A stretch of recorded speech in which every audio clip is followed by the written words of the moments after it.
We're in the trenches with Dave Lapham, presented by First Star Logistics. We continue our coverage of Cincinnati Bengals preseason training camp. Lapham's been on hand for the practices. Hard to believe we're already number 13, only a few more to go as far as preseason, and then things really ramp up to get ready for the season opener. Lap, coming off of your first preseason game, sometimes those first practices can be a little sluggish for some guys, and we already talked about the news of Amarius Mims going down with the injury. So what was the mood of the day and the performance on the field? Yeah, I thought that they hit the field in with a lot of energy and enthusiasm.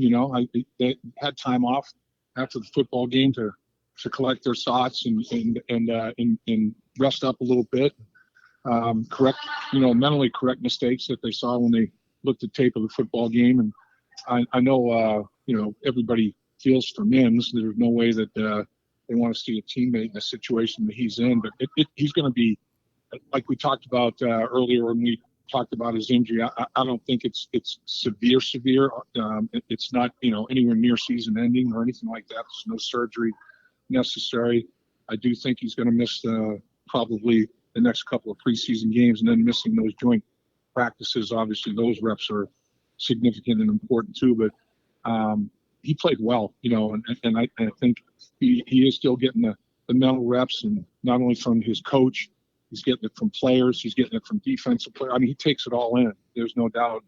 I don't know if he's fighting information overload or not, but I mean, he's hitting on every resource he possibly can, and that's a tremendous sign. But the ripple effect with Mims is Trent Brown.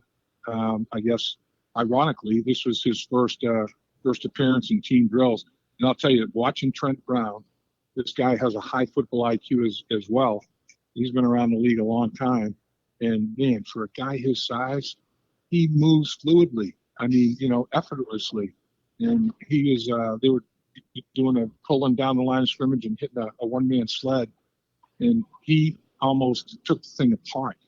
I mean, he is sudden. He basically displaced the sled like I've never seen it displaced before. I mean, he packs a punch. There is no doubt when he struck that sled, man, the sled lost. There's no doubt. And in pass protection, he did get beaten on his first set inside a little bit, but man, he makes quick adjustments, and the second pass set, he just engulfs people. I mean, he swallows them up. They disappeared. And pass rush drill as a whole, there were good efforts on both sides, offensive and defensive line on the one-on-ones, and they also did some stunts with ETs, TEs, two men picking up those kind of twists and everything, and they handled that well. They handled it well during the game as well. So all of that is all of that's good work.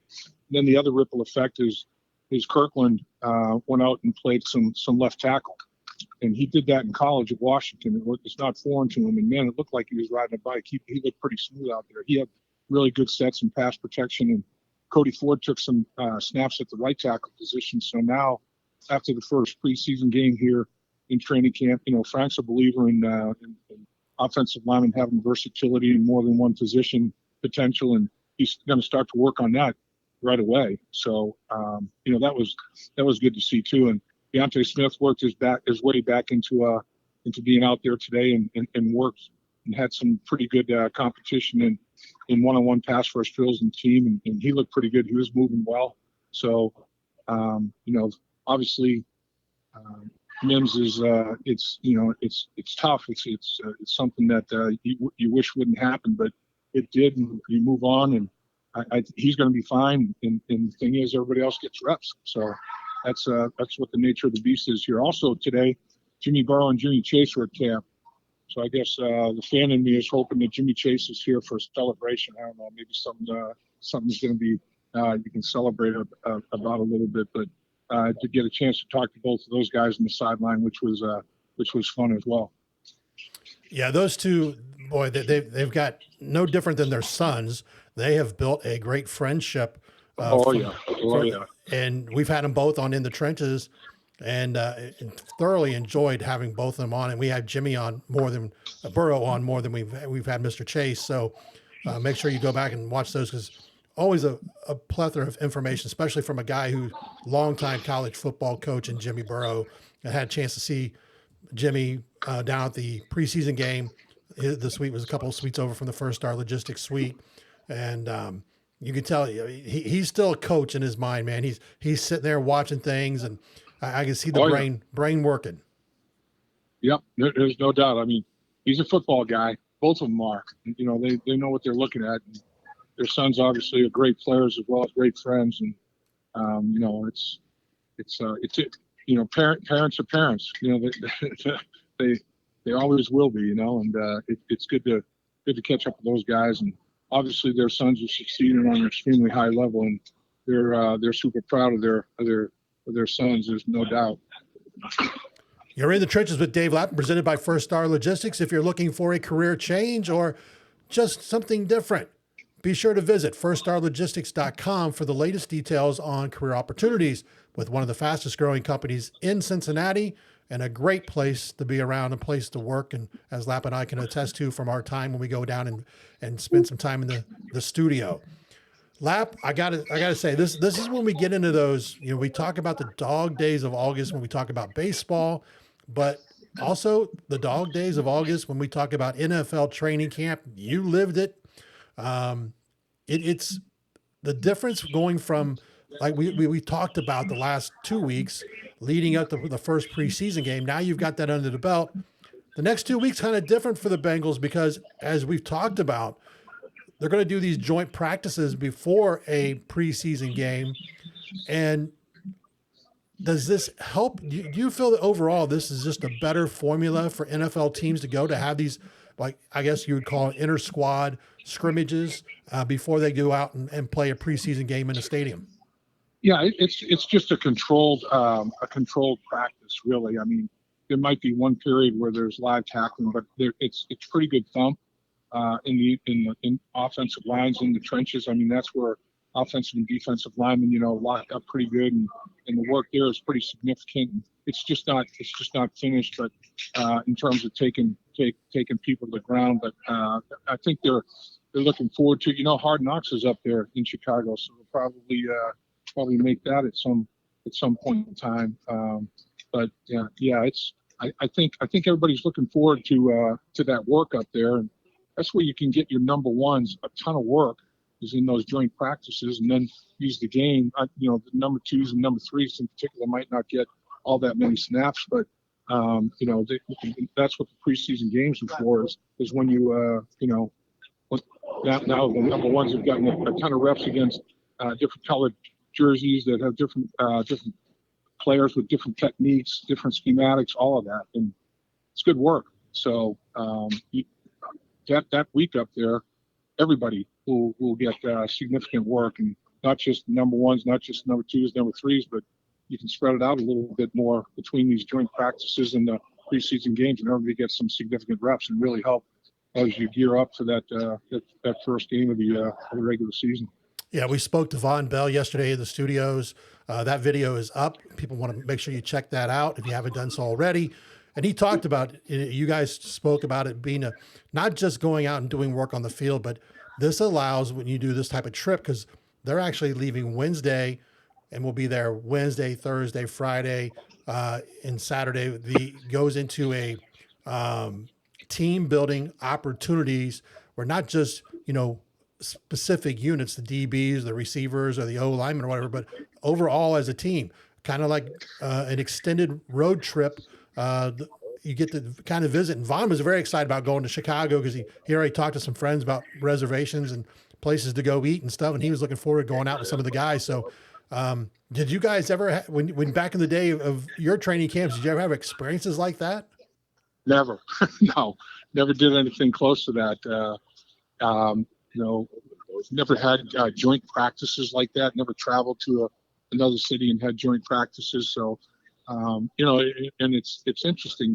You know, now you got by position groups. The young bucks are going to have to take the older guys out to dinner, or they decide who's going to handle all that type of thing. Who's going to make the reservations, and they do it by position groups. Some they do it by, you know, crossover position groups, guys that are friends, or you want to make closer friendships, you know, off the football field. I mean, all that can happen up in Chicago. there's time for all that, and maybe watch a movie or something as a group somewhere, whatever you want to do. Spend some time together, just bond, non-football wise, get it done. I want to go back and just we had a great recap we did in the studio yesterday on the game itself, but now that you've had a couple of days to think about it, was there one area that just like was like, okay, exceeded my expectations, and then one area that like, man, they should have done so much better in that? Well, I know the one area that people are chirping about is, giving up 130 plus yards rushing on 30 whatever carries. But you got to remember, a lot of the interior defensive linemen were in training camp one day. I mean, hell, you don't even have a chance to answer your pads. You don't even have a chance to feel what they feel like, when you're going out there and you're playing, NFL football. You're playing at a high level. So, you have to factor all that in. And they were very, very thin on the inside, and guys were taking snaps that hadn't been to very many meetings and participating in practice. Like I said, hadn't really put pads on. So I think that's a major factor. You want to run the ball more efficiently and effectively? Yeah, sure. I mean, was it the offensive line some? Yeah. Was it backs missed cutback opportunities? Yeah. I mean, it's all the things that you think about in your first preseason game. So there's plenty of things to work on. There's no question about that. But overall, I thought I thought there was some pretty good performances. I'm not saying that this guy is necessarily Ray Malaluga, but man, I tell you, you got an inside linebacker that's coming downhill, making plays. 10 tackles, 7 of them were unassisted, and that's getting it done. I'm not saying Maema Njongmeta, number 45 at the inside linebacker position, is Ray Malaluga, or more than that, Vontaze Burfict. You know how instinctive Vontaze Burfict was. I mean, he never took any false steps. I mean, he kind of read it before it happened. He was coming downhill. This kid diagnoses. He sees things and diagnoses. And there's a fine line between, all right, is it that, or you don't want to be freelancing, So you got to make sure you're not freelancing. But this kid, he reads it, man. He reads it fast, and he gets downhill and makes plays. I mean, he was somebody I thought that stood out. And then, on the back end, Newton, not only did he make the interception after he got the wind knocked out of him, I mean, he's a player, man. I mean, he's on a snap-by-snap basis. He's done a lot of good things for the football team. I thought Dax Hill, again, when you watch him on tape, he was smooth. Man, he's very fluid. He got his hands on footballs. I mean, we can go on and on. I thought both from special teams, both punters had exceptional days. They both averaged over 50 yards a punt. Their net was up there over 45 yards each. I thought a guy that played very well in special teams and had good snaps there was Jordan Battle. I thought he did some things on special teams that were were noticeable. So there's always I thought Woodside was very effective in his time that he was playing quarterback for the Bengals. I thought he was decisive. I thought he eluded the rush. He extended plays. He created some winning plays. I thought he played well. I mean, you can go, up and down the tape. Everybody got a bunch of players got in the game and got to perform. That's what you're looking for. And a lot of guys took advantage of opportunities. There's no question about it. Now what you have to do is, if you did do well, compartmentalize the success. Don't think you've arrived. You got to do it again. It didn't go as well as you thought. Now you got to, fix the problems and try to put, a couple of 3 good preseason games together. So that's the nature of the beast when you're competing at this level. Yeah, I'm going to try to pronounce this. Maema Njongmeta. Njongmeta. From Wisconsin. Played at Wisconsin. Yes. Luke Fickell, he had Luke Fickell last season as his coach. This young man played 4 years at Wisconsin. He had with Coach Fickell, former Cincinnati Bearcat head coach. So Coach Fickell has put out some linebackers over the last few years when he was at UC.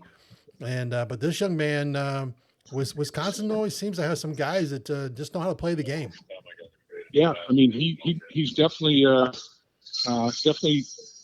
not out of his realm. That's for sure. I mean, he feels like he belongs. He acts like he belongs. He plays like he belongs, and that's more than half the battle. There's no doubt. Again, the other guy we talked about, Travis Bell, he's listed at 6'1". I'm not sure he's a whole lot more than 5'10", I swear, but he's over 300 pounds. But man, he played with a solid base, and strength. And that was like that was the I guess the theme of the day. When I was watching the offensive line work, I was interested in seeing Trent Brown doing some things with the offensive line, so I followed them around for quite a few periods. And that was Frank Pollock's message of the day. Get a good base, man.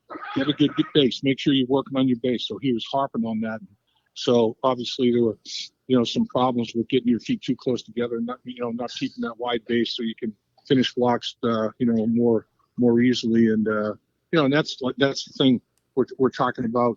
The first thing you have to do is have your feet moving in proper placement, and then finish with those hands. But if you don't get it started right with your feet and have a wide enough base to operate, then you're defeated right there. Never mind how good and strong your hands might have been on that snap. So, it's and Frank was talking after practice that he said, there's offensive line is a unique position. He goes, how many guys have you seen trying to play offensive line or defensive line in the NFL that were former, World Wrestling Federation wrestlers or shot putters or discus throwers or whatever, and they think they can go ahead and make a professional football team. And he said, you remember when he was playing and coaching over the years, the guys would jump in line to go against those guys because they hadn't played enough football. I mean, football it's a different animal. It's a different breed. There's no question about it. And that's why you go to training camp, and that's why you bank all these years and all these reps and all these snaps. And people think, yeah, man, I can do that. Come off the street and do it. It's a lot different, a lot more difficult than it looks. That's for sure. You're in the trenches with Dave Lapham, presented by First Star Logistics. If you're looking for a career change or just something different, be sure to visit firststarlogistics.com for the latest details on career opportunities with one of the fastest growing companies in Cincinnati, and a great place to be around, a place to work. And as Lapp and I can attest to from our time when we go down and spend some time in the studio. And until next time, this is Dave Burke for Dave Lapham. Hooday. Hooday, Dave. Dave Lapham here, and every day I am grateful for my experience to have played professional football. As a player, I realized self-motivation, leadership, and appreciating your teammates are key. At First Star Logistics, you can use those same attributes to create the life you want for you and your family. Build your future by working hard like I did. You'll see results both on and off the field. Call First Star Logistics today and be part of our winning team. Opportunity knocking.